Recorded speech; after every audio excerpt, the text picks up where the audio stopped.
poignant departure of Daulat Singh. పాపం హృదయ విదారకంగా దౌలత్ సింగ్ నిష్క్రమించవలసి వచ్చింది నవజీవన నుంచి. ఆ సంఘటన ఈరోజు మనం చదువుకుందాం. On October 26, Sadasiv and Babadas were to leave Belgaum by night train. 26 October నాడు సదాశివ్ బాబాదాస్ వీళ్ళు కూడా నవజీవనంలో ఉన్నవాళ్ళే. మీకు గుర్తుందా అండి? నవజీవనంలో బాబా కూడా ఎవరెవరినైతే ఎంచుకున్నారో వాళ్ళు మాత్రమే ఇక్కడ దాకా వచ్చారు, బెల్గాం దాకా. ఇంకా బెల్గాంలో వాళ్ళు నవజీవనంలో ఉన్నాడో లేడా అని డౌట్ రాకూడదు మనకి. బాబాదాసు, సదాశివ్ పటేల్ వీళ్ళిద్దరూ 26 అక్టోబర్ నాడు ఆ రాత్రి ట్రైన్లో బెల్గాం నుంచి బయలుదేరవలసి ఉన్నది. Baba told them to find living accommodation for a companion అనే secluded area of Benaras which was the 1100 miles to the north. బెల్గాముకు 1100 మైళ్ళ దూరములో ఉత్తర దిశగా ఉన్నటువంటి వారణాసి, అంటే ఇప్పుడు మనం వారణాసి అంటాం, పూర్వం బెనారస్ అనేవారు ఇంగ్లీష్ వాళ్ళు దాన్ని. ఇంగ్లీష్ వాళ్ళు పలకడం ఇబ్బంది వల్ల కొన్ని పేర్లు అలా మారిపోయినాయి కదా. సో అక్కడికి వెళ్ళి మనందరికీ అనువుగా ఉండేటువంటి ఒక వసతి సౌకర్యం మనం మకా ఉండడానికి చూడమని పంపించారు Baba. He also told them to approach a friend or acquaintance of Babadas who would be willing to feed the whole group for the 20 days. Baba అన్నారు, ఈ బాబాదాస్ గారు వీడు హమీర్పూర్ ప్రాంతానికి చెందినవాడు కదా, వీడికి తెలిసినవాడు ఓ పలుకువాడు ఉపయోగించేవాడు ఓ బంధువు మిత్రుడు ఎవడో ఒకడు దొరికితే ఒక 20 రోజుల పాటు మన బృందానికి తిండి ఎవడైనా ఏర్పాటు చెయ్యగలడా, అది కూడా వాకప్ చేయను అన్నారు. In exchange they would receive 500 rupees. వాళ్ళు 20 రోజులు మొత్తం బృందానికి తిండి పెట్టినందుకు గాను 500 రూపాయలు ఇవ్వగలమని చెప్పండి అన్నారు. Baba stipulated that the person should render this service without any obligation. మళ్ళీ కండిషన్లు చెప్పారు బాబా. ఎవడైతే ఇలా మనకి తిండి పెట్టడానికి 20 రోజులు ఒప్పుకుంటాడో వాడు కొన్ని విషయాలను అర్థం చేసుకోవాల్సి ఉంటుంది. మొట్టమొదటి విషయం ఏమిటట, వీళ్ళకి భోజనం పెట్టాను కాబట్టి మనకి ఏదో ప్రయోజనం రాకుండా పోదు, ఇలాంటి ప్రతిఫల ఆపేక్ష ఉండకూడదు అతనికి. No question of darshan or seva should arise in his mind. ఒకసారి వెళ్ళి మేయర్ బాబా గారు దర్శనం చేసుకున్నాక మనకు పర్మిషన్ ఇస్తారు, అలాంటివి ఏమీ ఉండకూడదు. పోనీ సేవ చేద్దాం, ఇది కూడా అసలు కనపడకూడదు వాళ్ళని. Such service should be treated purely as a business proposition. అది 500 ఇస్తున్నారు కాబట్టి 20 రోజులు తిండి పెట్టడం అంతవరకే, అంతకు మించి ఏ రకమైన ఆలోచన వాళ్ళ బుర్రలో ప్రవేశించకూడదు. He made it clear that the person should not under any circumstances make an attempt to contact Baba or the companion. ఆ తిండి పంపించేటువంటి వ్యక్తి ఎప్పుడూ బాబాను చూడకూడదు, బాబా సహచరులను కూడా చూడడానికి ప్రయత్నించకూడదు. అంటే ఎవడో ఒక మనిషిని వేరే మనిషిని పెట్టి ఇక్కడికి ఆ తిండి పంపించాలి, మళ్ళీ ఖాళీ అయిన గిన్నెలను ఎవరి ద్వారానో పట్టుకుపోవాలి. కానీ వాడు ప్రయత్నం చేయకూడదు బాబా దర్శనానికి కానీ బాబా యొక్క సహచరులను కలవడానికి కానీ. Baba also instructed Sadasiv and Babadas to find 2 cows and 2 she-donkeys available for purchase in Benares. అంతేకాదు బాబా ఇంకొక ఇన్స్ట్రక్షన్ ఇచ్చారు, మీరు బెనారస్లో గాడిదల సంత ఉంటుంది, ఆవుల సంత, అక్కడికి వెళ్ళి, అంటే బెనారస్లోనే కొనాలి, ఒక 2 ఆవులు అలాగే ఆడ గాడిదలు 2 వీటిని కొని ఉంచండి రెడీగా. Sadasiv had been to Benares twice on pilgrimage and Babadas knew the city well and had acquaintances there. Sadashiv Patel ఇదివరకు కాశీ వెళ్ళాడు, మనం కూడా కాశీ తీర్థయాత్రలకు వెళుతూ ఉంటాం కదండి, అలాగే సదాశివ్ పటేల్ వెళ్ళి ఉన్నాడు, తెలుసు వాడికి. అలాగే బాబాదాసు కూడా హమీర్పూర్ వాడే కాబట్టి కొంత పరిచయస్తులు ఉన్నారు ఊళ్ళో, కొంచెం ఎరా నాన్న బాగున్నావా తమ్ముడు బాగున్నావా అని పలకరించే వాళ్ళు ఉన్నారు అతనికి. అందుకని వీళ్ళిద్దరిని బాబా ఎంచుకున్నారు. Right before the left knowing they both had strong wills, బాబా వాడు ఇక రాత్రి బయలుదేరాలి వీళ్ళిద్దరూ. ఈ ఇన్స్ట్రక్షన్లు అన్నీ తీసుకున్నారు బాబా దగ్గర. వీళ్ళిద్దరూ మొండివాళ్ళు, గజమొండి అనమాట. అంచేత వీళ్ళిద్దరిని బాబా బయలుదేరే ముందు పిలిచారు. Remain friendly with each other and behave properly. Babu చాలా జాగ్రత్తగా సామరస్యంగా ఉన్న ముందు మీ ఇద్దరు చాలా జాగ్రత్తగా సర్దుకుపోండి. ఇద్దరు మొండివాళ్ళే మీరు. వీడు అవునంటే ఆడు కాదంటాడు, ఆడు కాదంటే వీడు అవునంటాడు. మీ ఇద్దరు ముందు సామరస్యంగా ఉండండి. ఇతరులతో కూడా ఆ సుహృద్ భావ వాతావరణంలోనే మీరు వ్యవహారాన్ని చక్కబెట్టుకోవాలి. Like the other companions do not read newspapers or discuss politics even between yourselves. ఈ నియమాల్లో ఏంటి, న్యూస్ పేపర్లు చదవకూడదు. అలాగే మీరు కూడా ఎక్కడ పేపర్లు చదవకండి. మీ ఇద్దరిలో కూడా ఈ కేసీఆర్ అండి ఇలా కాదండి, ఇలా చేయవలసిందండి, ఇలాంటి రాజకీయాలు కూడా చర్చించకూడదు. అది బాబా చెప్పింది. మనం ఇద్దరు కూర్చుని ఉంటే ఏదో మాట్లాడుతూ ఉంటాం, రాజకీయం ఇంకోటో ఇలాగూ మాట్లాడడానికి నిషిద్ధం. Eat good clean food. మీరు బయట తిన్నప్పుడు మంచి ఆహారాన్ని తినండి, శుభ్రంగా ఉండే ఆహారాన్ని ఎంచుకోండి. Maintain your health. మీ ఆరోగ్యాన్ని జాగ్రత్తగా చూసుకోండి. And help and cooperate with each other. అది ఒకరికి సాయం చేసుకుంటూ సహకరించుకుంటూ ఉండండి.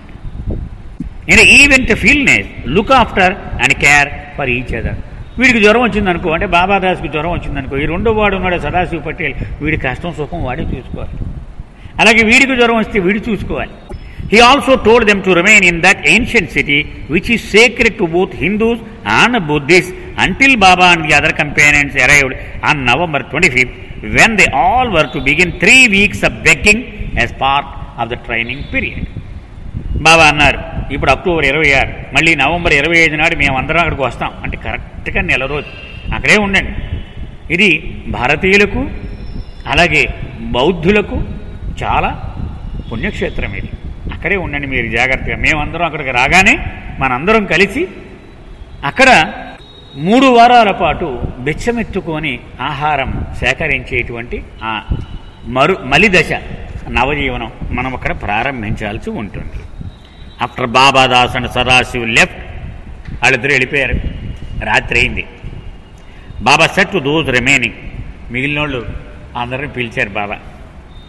If I'm angry at any time you should tactfully remind me that I'm getting angry. నేను ఎప్పుడైనా కోపం వచ్చి మండిపడిపోతూ ఉన్నాననుకోండి, మీరు జాగ్రత్తగా చాకచక్యంగా యుక్తిని ఉపయోగించి, బాబా మీరు కోపడుతున్నారు సుమా అని నాకు మీరు చెప్తూ ఉండాలి. ఉదాహరణకు మనకి జాల్ దస్తూర్ గారు ఇప్పుడు 15 ఏళ్ళు 10 ఏళ్ళ క్రితం మంచి ఉగ్ర రూపంలో ఉండేవాడు. మాట్లాడుతూ హిందీ వాళ్ళు భలే తమాషాగా చెప్పేవారు అనమాట. పూర్వం పులులు అడవుల్లో తిరుగుతూ ఉండేవి, ఈ మధ్యన చొక్కా ప్యాంటు వేసుకొని మెహరాబాద్లో కూడా తిరుగుతున్నారు, అంటే అలాగనమాట. అంటే నవ్వి అలాగూ అది బాబా చెప్తున్నారు. నేను కోపం ప్రదర్శిస్తూ ఉన్నప్పుడు జాగ్రత్తగా నాకు తెలిసేలాగూ యుక్తితో మీరు నాకు జ్ఞాపకం చేస్తూ ఉండాలి. This mutual help is needed till December 49. మరి డిసెంబర్ 49 వరకు, అంటే 1 జనవరి నుంచి ఇంక మెర్సీలొచ్చే నిర్దయ దయాదాక్షిణ్యాలు లేవు. అప్పటి వరకు ఒకరికి ఇలా సాయం చేసుకుందాం. ఎవరైనా అన్న నువ్వు తప్పు చేస్తున్నావు, ఇది నియమానికి ఉల్లంఘన సుమా అని ఒకరికొకరు మనం చెప్పుకుందాం. After January 1st, in this new life will be caring for the voice of the heart. 1 జనవరి 1950 నుంచి మనందరి మీద ఒక ముఖ్యమైన బాధ్యత ఉన్నది. అదేమిటి? హృదయము యొక్క ఆ స్వరాన్ని, ఆ గొంతును, అదేం చెబుతోందో ఆ మాటలనే మనము ఖాతరు చేయాలి. We will be deaf to the promptings of the mind and the body will take care of itself. అది ఈ మనసు పొడి చెబుతూ ఉంటుంది, ఎవరు చూసావా వాడు ఏం చేస్తున్నాడో చూడు, వాడి సంగతి ఏంటో చూడు అని మనసు చెబుతూ ఉంటుంది. నువ్వు చెవిటి వాడి కింద అయిపోవాలి. దాన్ని ఊరిక గప్ చిప్పని దాన్ని నీవు వినకూడదు. అప్పుడు నీ దేహము దానికదే పోషించుకోగలుగుతూ ఉంటుంది. That will be real life. అది నిజమైన జీవనము అంటే అదే. Infinitely different from what it is now. ఇప్పటి వరకు మనం గడిపే జీవితము జంతు సమానమైన జీవితం. ఇది నిజ జీవితము కాదు. నిజ జీవితం ఏమిటయ్యా అంటే మనం నవజీవనం యొక్క ఆ స్పిరిట్, అది ఏమిటి? హృదయం యొక్క మాటలనే మనము వినాలి. That night Baba woke Erich, who was sleeping near him, and said, "Come on, let's go for a round of the camp." రాత్రి అందరూ పడుకున్నారు. బాబా కూడా విశ్రమించడానికి ఉపక్రమిస్తూ ఉండగా ఎరిచి అప్పటికే నిద్రలోకి జారిపోయాడు. బాబా పక్కనే పడుకున్నాడు. లేపారు బాబా. ఏమో లేకపోయి అన్నారు.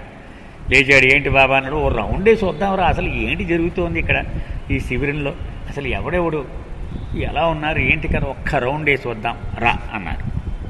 Baba set out across the field in the darkness with Eruch following. ఆ పొలాలు 700 గజాలు ఉందనుకున్నాం కదా, అవన్నీ దున్నేసినటువంటి ఆ పొలం అదంతా. ఆ పొలాలకు అడ్డుపడి వెళ్ళిపోతున్నారు బాబా. రిచ్ కూడా నడిచి అనుసరిస్తూ ఉన్నాడు బాబాని. ఇన్ మెన్స్ క్వార్టర్స్, నెమ్మదిగా పురుషులు ఉండేటువంటి ఆ బంగ్లా దగ్గరికి వెళ్ళారు. జ్ఞాపకం ఉందండి, బాబా ఒక వేరే చిన్న గది ఉండేది, ఆ పక్కన స్త్రీలు ఉండేటువంటి ఏర్పాటు కూడా ఉండేది. They went from bed to bed wear the men were sleeping. లోపలికి వెళ్ళారు బాబా. పడుకున్న వాళ్ళు అందరూ నేల మీద పక్కలేసి పడుకున్నారు. ఒక్కొక్కరి దగ్గరికి వెళ్ళి చూస్తున్నారు, పడుకున్నాడు, వీడు పడుకున్నాడు అని. అలా ఒక్కొక్కడి దగ్గర మంచి నిద్రలో మునిగిపోయి ఉన్నారు. అందరినీ చూసుకుంటూ అలా వెళ్ళారు Baba. And then stepped outside where the discovered Daulat Singh sitting on the ground sobbing. సరే, బయటకు అడుగు పెట్టారు ఆ బంగ్లా నుంచి. చూస్తే ఆ అరుగులా ఉంది, అరుగు మీద కూర్చొని ఏడుస్తున్నాడు దౌలత్ సింగ్. ఎవరు దౌలత్ సింగ్ అంటే? ఐ స్పెషలిస్ట్, అతను డాక్టర్ దౌలత్ సింగ్. ఆయన పాపం సర్దార్ సిక్కు, ఏడుస్తూ కూర్చొని ఉన్నాడు. Baba tap him at the back, వెనకాల ఇలా కొట్టారు. ఆ కూర్చొని ఏడుస్తున్నాడు అనమాట. And say, well doctor, what are you doing? ఏమో డాక్టర్, ఏమిటి ఇంత అర్ధరాత్రి దగ్గర ఇక్కడ కూర్చున్నావేంటి, ఏం చేస్తున్నావేంటి నువ్వు అని బాబా అంటే ఇరిచి ద్వారా అడిగారు. Completely forgetting the new life condition of controlling once moods, Daulat Singh began to Saab even more profusely. అతను చాలా ఆవేదనలో మునిగిపోయి ఉన్నాడు. పాపం నవజీవనము యొక్క ఈ నియమాలను పూర్తిగా అతను విస్మరించేశాడు. ఎందుకని ఒకడు కూర్చొని ఏడుస్తున్నాడు, ఇంకా నియమం గొడవ లేదు కదా. ఇప్పుడు బాబా వచ్చి కనిపెట్టేటప్పటికీ అతను అందులోనే పూర్తిగా మునిగిపోయి ఇంకా ఎక్కువగా వెక్కిళ్ళతోటి ఏడుస్తూ ఉన్నాడు. Baba told him that he would have to send him back, but that he would give him a special order. చూసావా, నువ్వు ఇప్పుడు ఏడుస్తున్నావు కాబట్టి నేను పంపించేవలసి ఉంటుంది. ఎందుకని నవజీవన నియమాల ప్రకారము ఎప్పుడు సదా చిరునవ్వును మొహంలో చిందిస్తూ ఉండాలి. మన లోపల రగిలేటువంటి వేదనను ముఖములో వ్యక్తము చేయడం నిషిద్ధం. కానీ ఇతను ఏడుస్తూ ఉన్నాడు కాబట్టి నేను పంపించేయవలసి ఉంటుంది. అంటే బాబా కూడా కోప్పడినట్టు కాదు, తప్పదు నాయన, నిన్ను పంపించేయవలసి ఉంటుంది. కానీ నీకు ప్రత్యేకమైన కొన్ని ఆజ్ఞలు ఇస్తాను నేను, నువ్వు వెళ్ళిపోయినా కూడా. You should not worry about the order I will give you, you will like it. నువ్వు భయపడిపోకి ఏం ఆర్డర్ ఇచ్చేస్తాడో బాబా అని, నీకు ఇష్టంగానే ఉంటుంది లేదు. బాబా వాజ్ వెరీ లవింగ్. పాపం బాబా కూడా అతనితో పాటు చాలా బాధపడ్డారు. అయ్యో దౌలత్ సింగ్ వెళ్ళిపోతున్నాడు. ఆయన ప్రేమంతా ఆ మాటల్లో కురిపిస్తూనే ఆ దౌలత్ సింగ్తో మాట్లాడారు. He told Daulat Singh to forget about the whole incident and have a good night's sleep and the next day he would decide and a course of action for him. సరే, జరిగింది ఏదో జరిగిపోయింది, నువ్వు దీని గురించి మదన పడిపోకు, అయిపోయింది, పడుకో రాత్రి శుభ్రంగా. పొద్దున్న ఏం చేయాలనేది మనం ఆలోచన చేద్దాం. నెక్స్ట్ స్టెప్ ఏం చేయాలి మరి నీ గురించి, అది రేపు నిర్ణయం చేద్దాం. Eruch later said that Baba was very firm about the necessity of following the new life conditions, but at the same time his compassion was unfailingly there to comfort. Bhaskar Raju garu రాస్తారు, బాబా యొక్క కాఠిన్యం కరుణామయ కాఠిన్యం అని. అంటే ఏకకాలములో కరుణను కాఠిన్యాన్ని సమానముగా ఆయన చూపించగలుగుతూ ఉంటారు. బాబా ఎప్పుడు ఈసారి మాత్రం నిర్దయ అనేవారు. కానీ పక్కన అయ్యో పాపం వీడిలాగైపోయిందే, వీడి సంగతి ఏం చేద్దాం అని మళ్ళీ ఆయనే వాడిని ఓదార్చడానికి, వాడిని బుజ్జగించడానికి ప్రయత్నిస్తూ ఉండేవారు. When Baba left the men's quarters with Erich, the expression on his face indicated that the situation was not good for the old doctor who was always full of love for Baba. సరే అయిపోయింది, బాబా అక్కడి నుంచి వెనక్కి తిరిగి వచ్చేస్తున్నారు. Erich చెప్తున్నాడు అనమాట. బాబా మొహంలో చూస్తే ఈ డాక్టర్కి ఇలాంటి పరిస్థితి వచ్చిందేంటి, ఎంత కష్టం వచ్చింది అన్న భావన బాబా మొహంలో కనపడిందంటే వీడు వెళ్ళిపోవాలి నన్ను వదిలేసి, అయ్యయ్యో అని. ఎందుకంటే అతను నిండు ప్రేమను కురిపించేవాడు బాబా అంటే, అంత ప్రేమ అతనికి. కానీ అతని పరిస్థితులు అంత తీవ్రంగా అతన్ని వేధించాయి. అది బాబా మొహంలో కూడా కనపడింది. This behaviour had been unexpected because Daulat Singh was used to adversity. ఈ రిచ్ అంటున్నాడు అనమాట. ఈ దౌలత్ సింగ్ ఎన్నో కష్టాలు పడ్డాడు. అతను కొత్త కష్టం ఏమీ లేదు. ఎందుకు పాపం ఇంతలాగా అతను లొంగిపోయాడో ఈ కష్టానికి? ఇదివరకే అబ్బో బోలెడు కష్టాలు, ఊహించలేనని కష్టాలు పడ్డాడు అతను. ఎందుకు ఇలా అయిపోయాడు? During the Indian partition he endured the loss of his long standing medical practice and everything he owned. ఈ భారతదేశము పాకిస్తాను ఈ విడిపోయినప్పుడు ఈ రెండు కూడా అతను పాకిస్తాన్లో ఉండేవాడనమాట. చాలా ఆస్తి ఉండేది, బోల్డ్ ప్రాక్టీస్ ఉండేది. అదంతా వదిలేసి వాళ్ళు తరిమి చంపేశారు హిందువుల్ని. పారిపోయి భారతదేశం పరిగెత్తుకుని వచ్చి రాత్రికి రాత్రి అడవుల్లోంచి వచ్చి పొట్ట చేతు పట్టుకుని వచ్చి ప్రాణాలు దక్కించుకున్నాడు ఇతను దౌలత్ సింగ్. మరి అన్ని కష్టాలు తట్టుకొని నిలబడినవాడు. He had also shown great strength in leaving his family, whom he loved dearly, to join Baba in his new life. అంతేకాదు అతనికి పెళ్ళాం, పిల్లలు, కూతుళ్ళు అందరూ ఉన్నారు. చాలా పెద్ద పరపతి, పలుకుబడి ఉన్నవాడు. అదంతా తృణప్రాయంగా వదిలిపెట్టేసి బాబా దగ్గరకు వచ్చేశాడు నవజీవనంలో గడపడానికి. మరి ఎందుకు అలాగూ? ఆ క్షణికమైనటువంటి ఆ విషాదానికి అతను లోనైపోయాడు. The next morning when Daulat Singh was brought before Baba, Daulat Singh అని పిలిచి చూడండి అన్నారు బాబా. మన్నాడు పొద్దుటే తీసుకొచ్చి నిలబెట్టారు బాబా ఎదురుగా. He asked him why he had broken his order the night before. చెప్పు, ఏం జరిగింది? ఎందుకు నా ఆజ్ఞను అలాగా ఉల్లంఘించావు నువ్వు? ఏం జరిగింది నీకు అన్నారు. The doctor answered with tears in his eyes. కళ్ళల్లో నీళ్ళు కారిపోతున్నాయి డాక్టర్ గారికి. అది చెబుతూ ఉంటే ఇలా చెప్పాడు, Baba, it was not in my hands. అది నా చేతుల్లో లేదు బాబా, నేను కావాలని అలా దుఃఖించలేదు. It was the mind that troubled me. నా మనసు ఉందే, అది చాలా సతాయించింది రాత్రి నన్ను. It is nothing to do with the new life. నిజానికి ఈ నవజీవనములో నేను ఉండలేక ఏడుస్తున్నాను అనుకోవద్దు సుమా. ఈ నవజీవనంతో సంబంధం లేదు నా దుఃఖం, అది వేరే.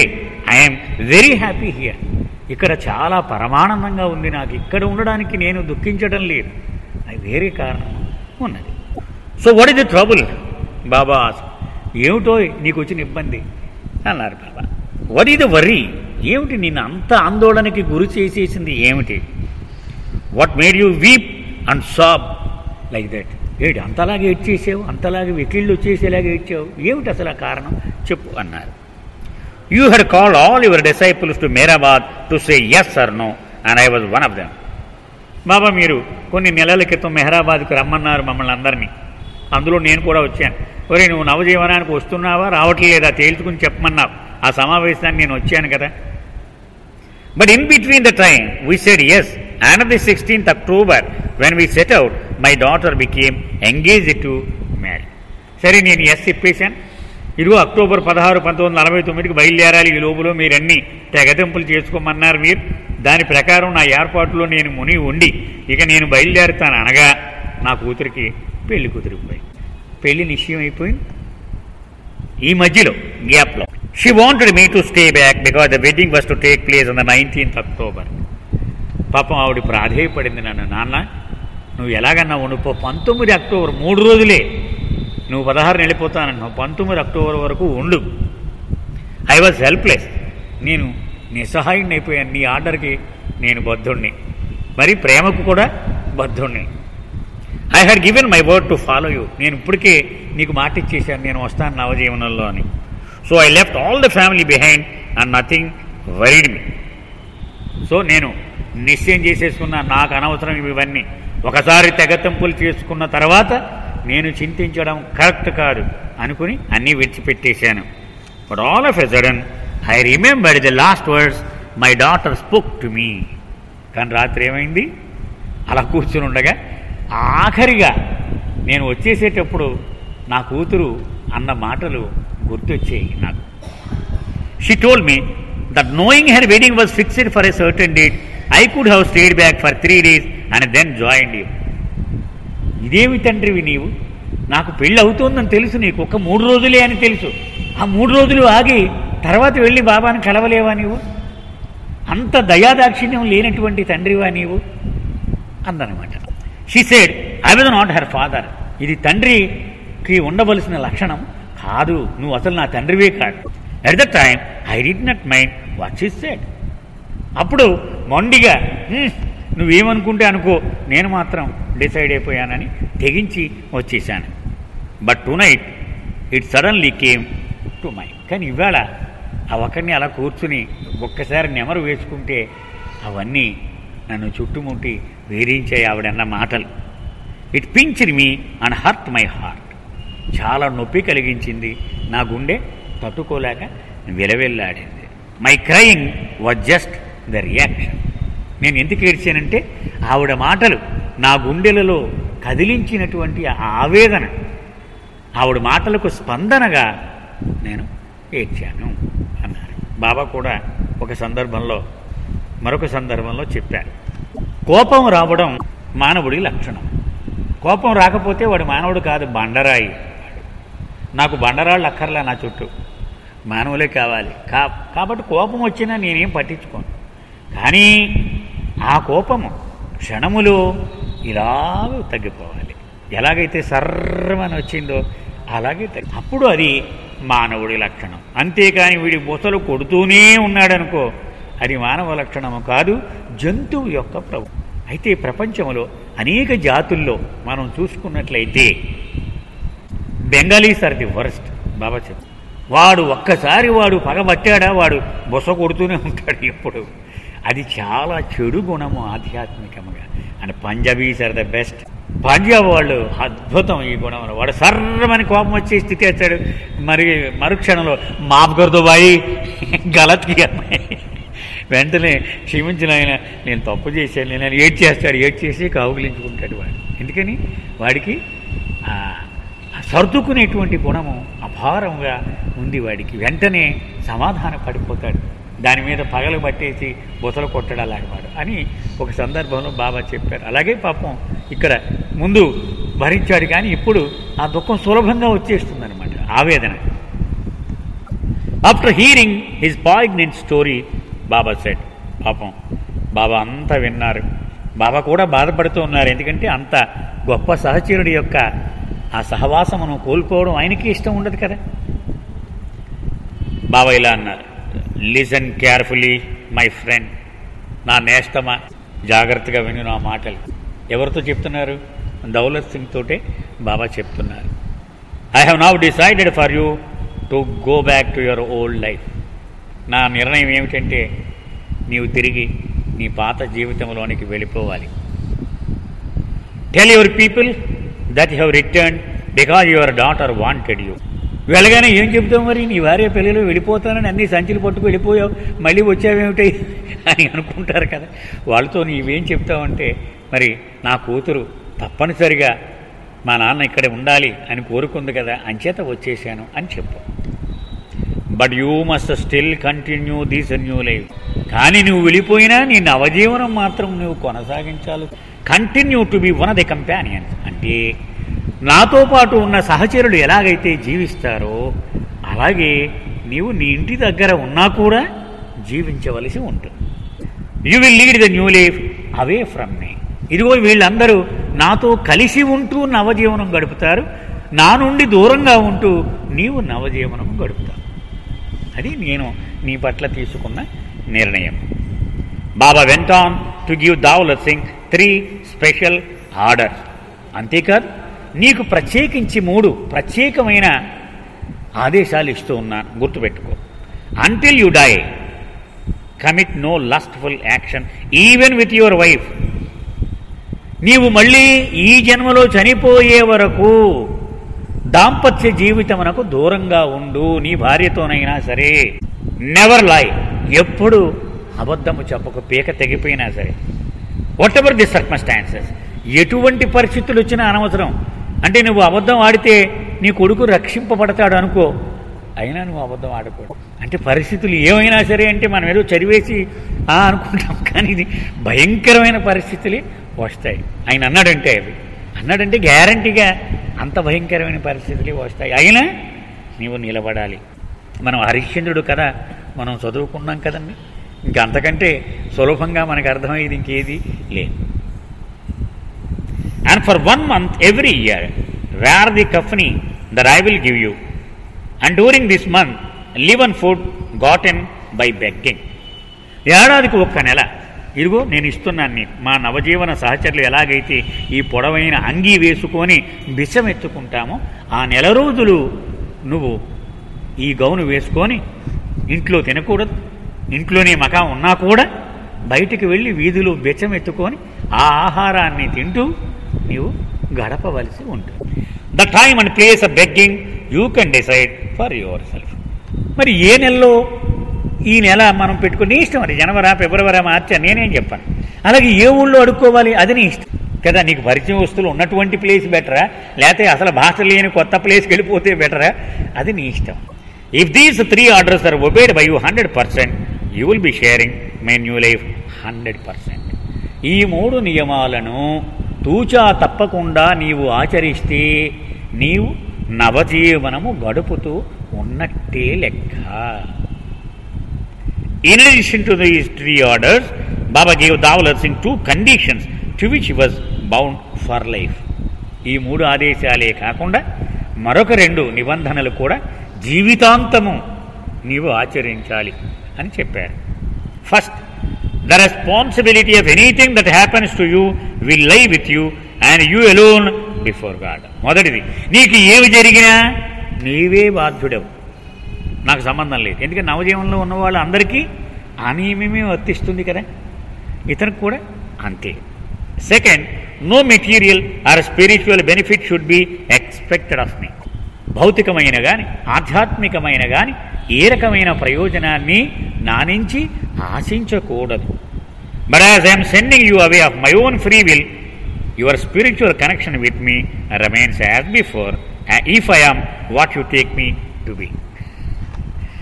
నన్ను ఎలాగైతే తీసుకుంటున్నావో అదే గనక నేను అయి ఉన్నట్లయితే, అంటే దివ్య ప్రియతముడిగా తీసుకుంటున్నాడు కదా అతను, నేనే గనక దివ్య ప్రియతముడైతే నా అంతట నేనే నిన్ను పంపిస్తూ ఉన్నాను కాబట్టి నీకు నాతో గల ఆధ్యాత్మిక సంబంధము యథాప్రకారము కొనసాగి తీరుతుంది. ఇది అతనికి చెప్పిన మాట. Soon after, the lovable old doctor, carrying the little luggage he had on his head, bade farewell to the companion with the tears streaming down his face. పాపం అయిపోయింది, నిమ్మదిగా వెళ్ళాడు. కొద్దిగానే ఉంటాయి కదా సామాన్లు, పెద్ద చిన్న మూట ఉన్న మూటను ఎతిపి పెట్టుకున్నాడు. సిక్కు తలపాగా ఉంటుంది కదా అతనికి, పెట్టుకొని అందరికేసి చూస్తూ కళ్ళ నీళ్లు ధారలా కారుతూ ఉండగా నిష్క్రమించాడు. Unknown to the doctor, since he had left on the new life, his daughter had fallen seriously ill and was taken to the hospital on the brink of death. ఈ లోపలేమైంది, ఇతను బయలుదేరేసిన తర్వాత నవజీవనం మీద ఆవిడ సిక్ అయిపోయింది. కూతురు అనారోగ్యం సృష్టి చేసి హాస్పిటల్లో జాయిన్ చేశారు. హాస్పిటల్లో ఉంది ఆవిడ. ఇక కొద్దిసేపట్లో అంటే మరణశయ్య మీద ఉంది ఇంచుమించు. ఇక ఆవిడ బతుకుతుందో లేదో గ్యారంటీ లేదు అని డాక్టర్లు చెప్పేశారు. His whole family was alarmed. అందరూ హడలిపోయి ఉన్నారు హాస్పిటల్ దగ్గర. And try desperately to reach Daulat Singh. ఎలాగైనా దౌలత్ సింగ్ని తీసుకొచ్చేద్దామని ప్రయత్నాలు కూడా వాళ్ళు చేస్తారు. But Baba and the companion had turned their back and old life and were out of contact. కానీ బాబా ఎక్కడికి వెళ్ళిపోయాడో తెలియదు. మెహరాబాద్ ట్రై చేసి ఉంటారు వాళ్ళు, ఎక్కడికి వెళ్ళిపోయాడు, ఎక్కడున్నారో తెలియదు, దొరకలేరు వాళ్ళకి. When Daulat Singh return home he understood why Baba sent him there. అక్కడికి వెళ్ళేటప్పటికి అమ్మో ఎందుకు బాబా నన్ను వెనక్కి పంపించేశాడు అనేది అక్కడ దృశ్యం చూడగానే అతనికి అర్థమైంది. He arrived just in time to help nurse his daughter back to life. కూతురు దగ్గర కూర్చొని మళ్ళీ ఆవిడకి తిరిగి ఆ జీవం వచ్చే వరకు ఆవిడకి సపర్యలు తనే స్వయంగా చేసి ఆవిడ ప్రాణాలు దక్కించాడు. Although he was the first to leave the group of companions, Baba allowed him to continue the new life while living with his family in the world. చూశారా ఎంత విశిష్టమైన వ్యక్తి ఇతను. నవజీవనము నుంచి బయటికి పంపించేశారు, అదొకటే తెలుసు మనకి. కానీ తన జీవితముతో ఉంటూనే, తన కుటుంబంతో కలిసి ఉంటూనే నవజీవనమును కొనసాగించినటువంటి ధన్యుడు అతను. In this way Baba gave a hint to the world that one can live the new life while in the midst of one's worldly responsibility. ఏమిటయ్యా ఇతని ద్వారా? ఒకసారి ప్రశ్నలు వేస్తూ ఉన్నారు మెహరస్థాన్లో అనుకుంటా. నవజీవనం ఎవడు గడపగలడు? ఇప్పుడు నవజీవనం గడపొచ్చా? ఒక పెద్ద ఆయన, ఆల్రెడీ బాగా తెలిసిన ఆయన, బాబా ప్రేమలో ఉద్దండ పండితుడే. ఆయన వెంటనే బాబాతోనే గడపగలం నవజీవనము. బాబా శరీరం విడిచిపెట్టిన తర్వాత అది మనం గడిపితే అది నవజీవనం అవ్వదు అన్నాడు. కానీ దానికి సమాధానం అంత అద్భుతంగా ఇక్కడ బాబూజీ రాస్తున్నారు. ఈ దౌలత్ సింగ్ను నేను అక్కర్లేకుండా, నా సహవాసము అవసరమే లేకుండా నీ కుటుంబముతోనే కలిసి జీవిస్తూ అయినా నవజీవనాన్ని కొనసాగించవచ్చు అనేదానికి ఒక రోల్ మోడల్గా అతన్ని చూపించారంటే మనందరము కూడా మన దైనందిన జీవితమును గడుపుతూనే, మన విద్యుక్త ధర్మములను నిర్వహిస్తూనే నవజీవనమును గడపవచ్చు అనేది ఇతని ద్వారా తెలియపరిచారు Baba. Though such a life is very difficult, it is not impossible. ఇది చాలా దుర్భరమట ఈ జీవితం. ఎందుకని బాబాతో ఉంటే ఆయన చూస్తూ కాలక్షేపం చేసేసి అయిపోతుంది. కానీ తన పిల్లల మధ్యలో ఉంటూ వాళ్ళు నిత్యం తిట్టుకుంటూ ఉంటే అవన్నీ దిగమింగుతూ బాబా ఆదేశాలను పాటిస్తూ ఉండడము అది దుర్భరమైన పరిస్థితి. కానీ అసాధ్యము కాదు, అతను చూపించాడు. With pure love for and faith in God it can be achieved. భగవంతుడి మీద అచంచలమైన విశ్వాసం, భగవంతుడి కోసం విపరీతమైన స్థాయిలో ప్రేమ ఉంటే అది సాధ్యమే అని రుజువు చేశాడు. Baba has said that one should live in a world but not be of the world. నవజీవన సారము ఏమిటి? బాబా చెప్తూ ఉండేవారు, నీవు ప్రపంచములోనే జీవించు, కానీ దీనిలో భాగమైపోవడానికి దాన్ని అంటి పెట్టుకుని. చెరువులో తామరాకు ఉంటుంది. ఆ తామరాకు మీద చెరువు కెరటం వచ్చి ఒక బిందువు పడింది. ఆ బిందువు అడ్రస్ ఎక్కడున్నది?